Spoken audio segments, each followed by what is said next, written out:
وهي المارتديلا الحلبية روحي أثناء التحضير عم نحضر. الله أول شي عم نفرمه وتشين على النعمة.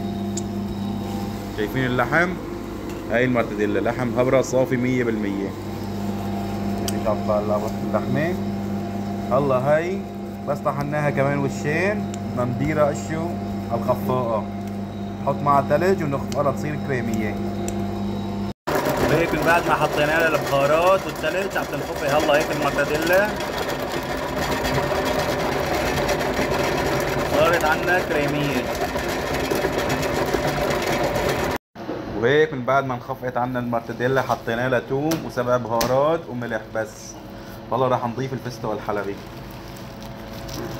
هاي مارتديلا وهي حلب روحي، شي ما بيشبهه شي. طاول طاول عشت وانت ابو النور والله. نزل نزل. الف ابو عمور. هلا ايش نحط لها معلم؟ بقسماط. حطينا البقسماط، حط لها شويه كعك كمان مشان تمسك معه. ايش روحي؟ ايش يعني شي ما بيشبهه شي يعني؟ طاول طاول. هاي مارتديلا وهي حلب. هاي المارتديلا الحلبيه الفخمه عباره عن لحمه وفستق فقط لا غير. نحط لها شويه بقسماط كمان مشان تمسك معنا ونبلش دعك. والله بنفرجيكم وقت اللف. هلا هيك من بعد ما ظبطناها المارتديلا تبلناها وحطينا لها الفستق، هلا راح نلفها بهالشكل. نعملها هيك بسم الله مثل طريقة الكبة المبرومة. نحط الكيس مي، نضغطها هيك بهالشكل وننفسها من كل الهواء وبنرفعها. هلا على السلق.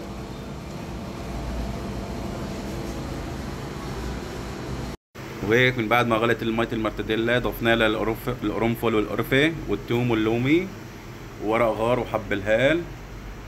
وهلا بدها تقريبا من نص ساعة ل40 دقيقة سلق، وبس تطلع نفرجيكم النتيجة. وهذا الشكل النهائي للمارتديلا الحلبية بالفستق الحلبي روحي.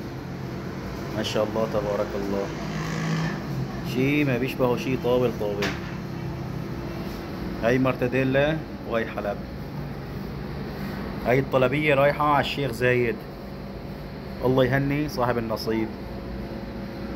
ملحمة نور الدين 10 من رمضان المجاورة السادسة، الشيف محمد والشيف نور الدين. شي ما بيشبهه شي. طاول طاول روحي. شوف القوام تبعها ما شاء الله. شايفين روحي؟ تومة ظاهر والسبع بهارات عمل عمايله.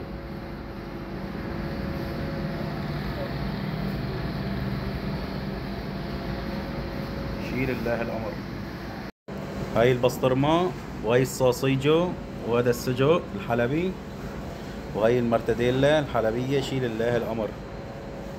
ملحمة نور الدين 10 من رمضان المجاورة السادسة، الشيف محمد الشيف نور الدين.